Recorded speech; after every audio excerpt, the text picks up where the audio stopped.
بسم اللہ الرحمن الرحیم۔ السلام علیکم ورحمۃ اللہ اسٹوڈنٹس۔ 7th کلاس کی اسلامیات لازمی کے ساتھ مبین احمد صدیقی آپ کے سامنے۔ آج کے لیکچر میں ہم 7th کلاس کے تیسرے چیپٹر کا سیرت طیبہ کا ایک ٹاپک پڑھنے جا رہے ہیں، خطبہ حجۃ الوداع۔ اسے پڑھنے کے لیے بورڈ پر چلتے ہیں۔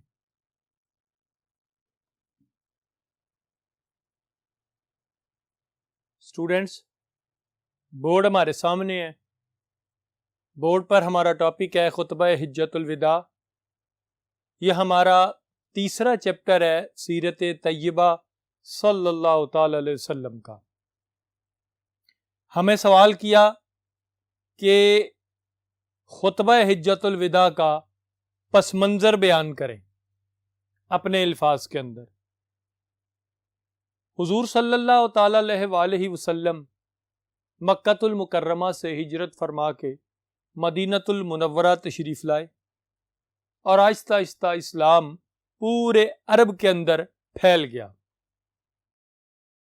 تمام قبائل مشرف و اسلام ہو گئے، مسلمانوں کو فتوحات بھی ہو گئیں، اور مسلمانوں نے کئی علاقے فتح بھی کر لیے، اور اسلامی نظام حکومت کا قیام عمل میں آیا۔ اللہ تعالیٰ کے قائم کردہ قوانین عمل میں لائے گئے۔ صحابہ کرام کی ایک بہت بڑی جماعت تیار ہو چکی ہے، جو کہ تمام عالم کی رہنمائی کے لیے تیار ہے۔ تمام دنیا کی رہنمائی کے لیے صحابہ تیار ہو گئے۔ یہ نبی کریم صلی اللہ تعالی علیہ وسلم سے تربیت یافتہ افراد ہیں، اور حضور علیہ السلام کے حکم پر دوسرے علاقوں میں جا کر تو پھر تعلیم دین بھی دیتے ہیں اور دین سکھاتے ہیں۔ سورۃ النصر کا جب نزول ہوا، اذا جاء نصر اللہ والفتح، جب یہ سورت نازل ہوئی تو اس سورت کے بعد ہی حضور علیہ الصلوۃ والسلام کو ساتھ ہی اپنے وصال مبارک کا اشارہ مل گیا کہ اب اس دنیا فانی سے پردہ کر کے رفیق اعلیٰ اللہ رب العزت کے پاس تشریف لے جانی ہے۔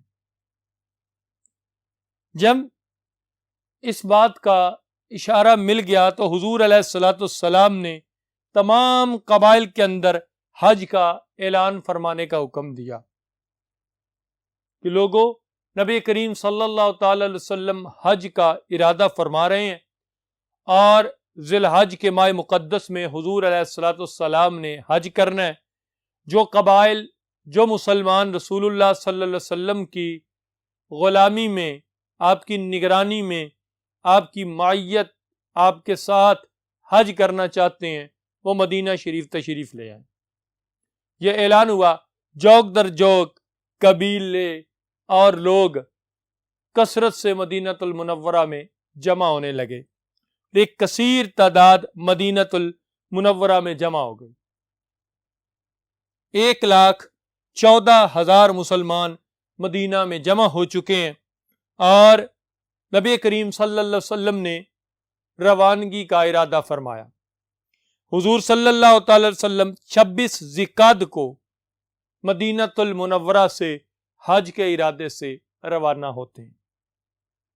یہ شارٹ کوسچن بھی اور MCQs بھی آ سکتا ہے کہ نبی کریم علیہ السلام کس تاریخ کو روانہ ہوئے حجۃ الوداع کے لیے مدینۃ المنورہ سے؟ ذہن میں رکھیے گا 26 ذی-القعدہ۔ اور حضور علیہ الصلوۃ والسلام نے اپنے ساتھ قربانی کے کتنے اور کون سے جانور لیے؟ 100 اونٹ بطور قربانی حضور علیہ السلام نے اپنے ساتھ لیے، اور پھر میرے آقا مدینے سے روانہ ہوئے۔ مدینے سے نکل کر 10 کلومیٹر کا فاصلہ حضور نے جب طے کیا، مقام ذوالحلیفہ آیا۔ مقام ذوالحلیفہ پر نبی کریم صلی اللہ تعالی علیہ وآلہ وسلم نے بھی احرام باندھا، اور صحابہ کرام نے بھی احرام باندھا۔ اب حج مبارک کے لیے تمام دوست تیار ہو چکے ہیں۔ 4 ذی الحج کو حضور علیہ الصلوۃ والسلام مکہ المکرمہ میں داخل ہوتے ہیں اس شان سے کہ تقریباً 1.25 لاکھ صحابہ حضور علیہ السلام کے ساتھ ہیں۔ بیت اللہ شریف پر جب نبی کریم علیہ السلام کی پہلی نظر پڑتی ہے، حضور علیہ السلام بیت اللہ شریف کو دیکھتے ہیں اور بیت اللہ شریف کو دعا دیتے ہیں۔ میرے آقا نے فرمایا، اے اللہ اس گھر کو اور زیادہ شرف عطا کر دے اور زیادہ عزت والا بنا دے۔ یہ نبی کریم صلی اللہ تعالی علیہ وسلم کا بیت اللہ شریف میں آنا تھا اور حضور علیہ السلام نے آ کر پورے ارکان حج ادا کیے، اور اس ارکان حج کے دوران نبی کریم صلی اللہ علیہ وسلم نے ایک تاریخی خطبہ ارشاد فرمایا جو کہ خطبہ حجت الوداع کے نام سے یاد کیا جاتا ہے۔ آئیے اسٹوڈنٹس اب دوسرے بورڈ پر چلتے ہیں۔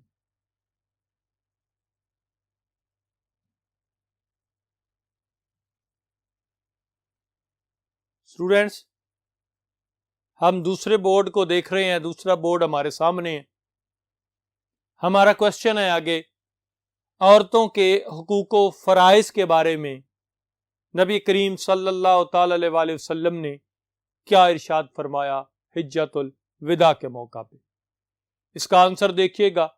حضور صلی اللہ تعالی علیہ وسلم نے حجت الوداع کے بارے میں عورتوں کے حقوق و فرائض کو بیان کرتے ہوئے ارشاد فرمایا، اے لوگو تمہاری عورتوں کا تم پر حق ہے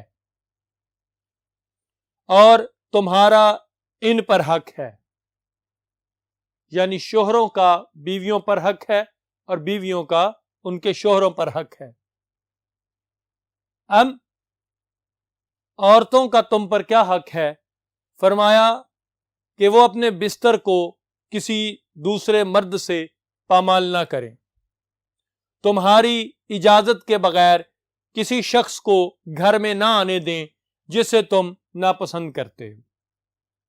یعنی خاتون اگر گھر میں موجود ہے تو کوئی شخص آیا اور اس کا شوہر اپنے اس شخص سے ناپسندیدگی رکھتا ہے یا پسند نہیں کرتا کہ اس کے گھر آئے، تو عورت کے لیے قطعی اجازت نہیں کہ اس کو اجازت دے کہ وہ اندر آ جائے۔ کوئی بے حیائی کا کام خواتین نہ کریں، تم نے انہیں اللہ کی امانت کے طور پر حاصل کیا، یہ اللہ تعالیٰ کی امانت کے طور پر تمہیں نصیب ہوئی ہیں اور اللہ تعالیٰ کے حکم سے تم نے انہیں اپنے لیے حلال کیا۔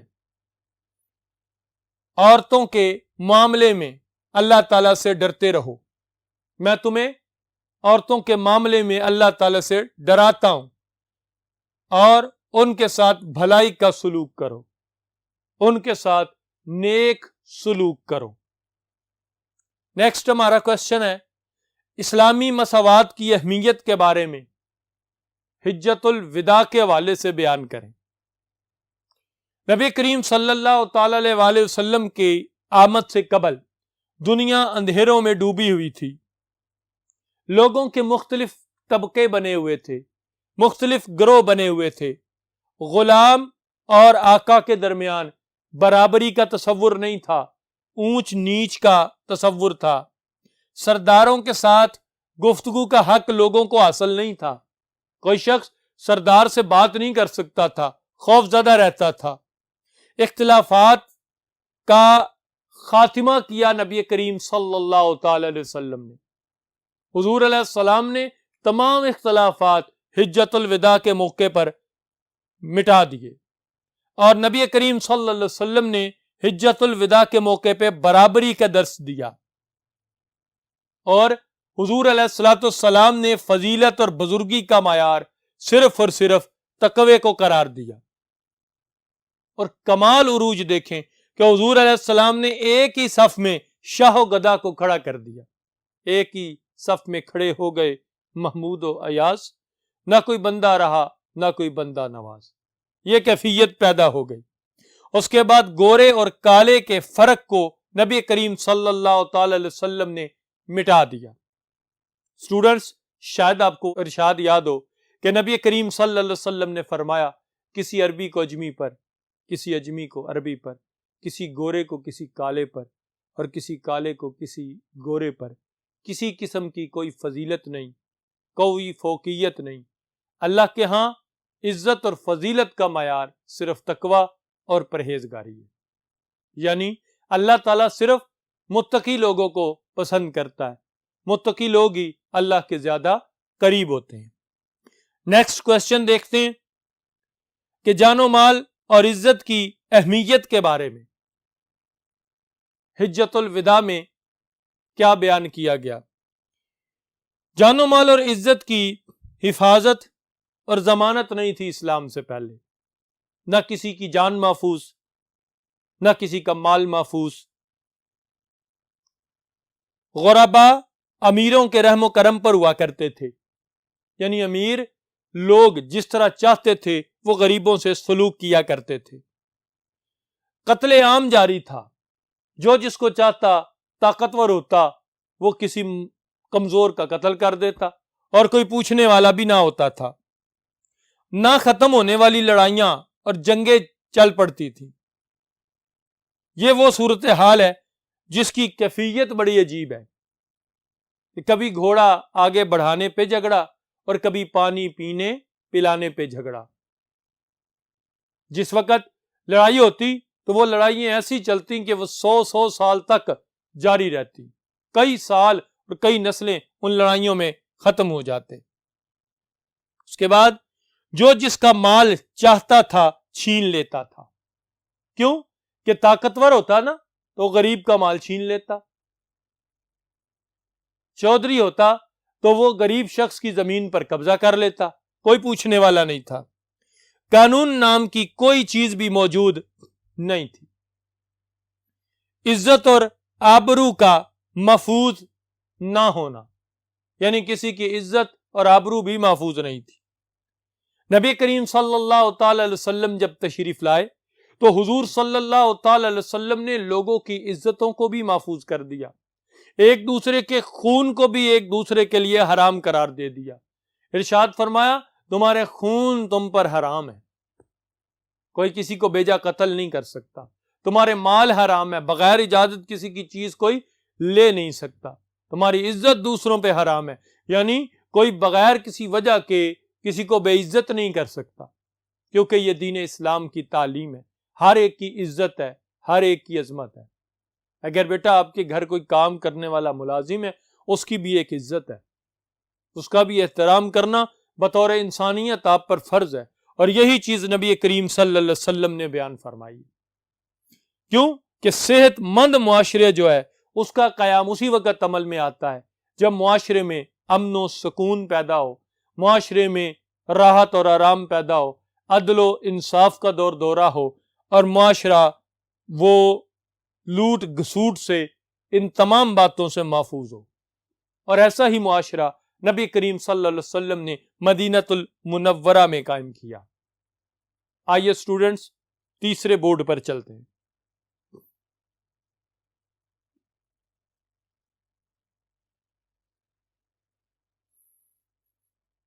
اسٹوڈنٹس اگر ہم تیسرے بورڈ کی جانب دیکھتے ہیں تو پھر ہمارے سامنے ایک اور کوشچن ہے، ہدایت الہی کا ذریعہ کون سی چیز ہے اور اس کا کیا فائدہ ہے؟ نبی کریم صلی اللہ تعالی علیہ وسلم نے جب خطبہ حجۃ الوداع ارشاد فرمایا، میرے آقا کریم علیہ السلام نے فرمایا اے لوگو میں تم میں دو چیزیں چھوڑ کر جا رہا ہوں، اگر ان کو پکڑے رہو گے تو کبھی گمراہ نہ ہوگے، ایک قرآن پاک ہے اور ایک میری سنت ہے، اور اگر ان کو چھوڑ دو گے تو پھر گمراہ ہو جاؤ گے، کسی ایک کو بھی چھوڑ دو گے۔ اسٹوڈنٹس آپ نے تاریخ میں پڑھا، ہسٹری میں پڑھا ہم نے کہ جب تک مسلمان قرآن اور حدیث پر، قرآن اور سنت پر عمل کرتے رہے، مسلمان عظمت اور شان و شوکت سے دنیا میں رہے۔ مسلمانوں کی عظمت اور شان عالم کفر پہ چھائی رہی، مسلمان ترقی کرتے رہے اور ترقی یافتہ رہے۔ جو ہی ہم نے یعنی مسلمانوں نے قرآن و سنت کو، قرآن و حدیث کو چھوڑا، رزلٹ کیا نکلا؟ ہم آہستہ آہستہ زوال کی طرف آ گئے۔ تو بیٹا ہدایت الہی کا جو سرچشمہ ہے وہ قرآن اور سنت ہے۔ سنت میں حضور علیہ السلام کی سنت اور حدیث دونوں چیزیں آ جاتی ہیں۔ اگر قرآن و سنت کو تھامے رہیں گے مسلمان ہمیشہ عروج میں رہیں گے، اور اگر قرآن و سنت کو چھوڑ دیں گے تو مسلمان پستی اور ذلت کا شکار ہو جائیں گے۔ اللہ تعالیٰ مسلمانوں کو قرآن و سنت پر عمل کرتے ہوئے دوبارہ عروج نصیب فرما دے۔ اگلا کوسچن ہمارا، مدینۃ المنورہ سے نبی کریم صلی اللہ تعالی علیہ وسلم کب روانہ ہوئے؟ 26 ذی-القعدہ کو۔ مکہ المکرمہ حضور علیہ السلام کب پہنچے؟ مکہ پہنچنے کی تاریخ کون سی تھی؟ 4 ذی الحج۔ مدینۃ المنورہ حضور علیہ السلام کتنے صحابہ کے ساتھ روانہ ہوئے؟ 1,14,000 صحابہ کے ساتھ مکہ المکرمہ سے حضور صلی اللہ تعالی علیہ وسلم مدینۃ المنورہ سے مکہ المکرمہ کی جانب روانہ ہوئے۔ امانت کے متعلق نبی کریم صلی اللہ علیہ وسلم نے حجۃ الوداع میں کیا ارشاد فرمایا؟ فرمایا خبردار، کسی کے پاس اگر کوئی امانت موجود ہو تو اسے چاہیے کہ وہ مالک کو لوٹا دے، واپس کر دے۔ نیکسٹ کوسچن، اطاعت امیر کے متعلق حضور علیہ السلام نے کیا ارشاد فرمایا؟ بورڈ پر دیکھیے گا، اگر کوئی کٹی ناک والا حبشی تمہارا امیر ہو، کتاب و سنت کے مطابق وہ تم کو حکم دے رہا ہو، اللہ کے احکامات کے مطابق تمہیں چلا رہا ہو، تو پھر تمہارا فرض ہے کہ تم اس کی اطاعت کرو۔ نبی کریم علیہ السلام نے صحابہ سے کس بات کی گواہی لی؟ حضور صلی اللہ تعالی علیہ وسلم نے صحابہ کرام سے دین کو پہنچانے کی گواہی لی۔ نبی کریم صلی اللہ تعالی وسلم نے پوچھا تھا، میرے صحابہ کیا میں نے تم تک اللہ کا پیغام پہنچا دیا؟ تمام صحابہ نے ایک زبان سے عرض کیا، یا رسول اللہ جی آپ نے اللہ کا پیغام پہنچا دیا۔ نبی کریم علیہ السلام نے فرمایا کہ یا اللہ تو اس بات کا گواہ رہنا کہ میں نے ان تک تیرا پیغام پہنچا دیا۔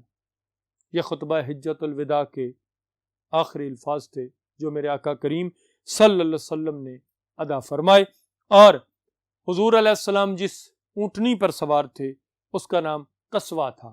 قصوہ اونٹنی پر حضور علیہ السلام سوار ہوئے تھے اور آپ صلی اللہ علیہ وسلم نے خطبہ ارشاد فرمایا تھا۔ اسٹوڈنٹس، جو سوالات اس سے خطبہ حجۃ الوداع کے حوالے سے امتحان میں آتے ہیں وہ آپ کے سامنے میں نے بورڈ پر آپ کو پڑھا دیے۔ اس کے علاوہ اگر کسی مقام سے وہ فل ان دی بلینک دے دے، کسی مقام سے وہ آپشنز دے کر معروضی سوالات دے دے، تو اس لیکچر کو اچھی طرح سے سنیے گا اور دیکھیے گا تاکہ امتحان میں آپ کو کسی قسم کی کوئی کمی نہ رہے۔ نیکسٹ لیکچر میں پھر حاضر ہوں گے نئے سبق کے ساتھ، تب تک کے لیے اللہ حافظ۔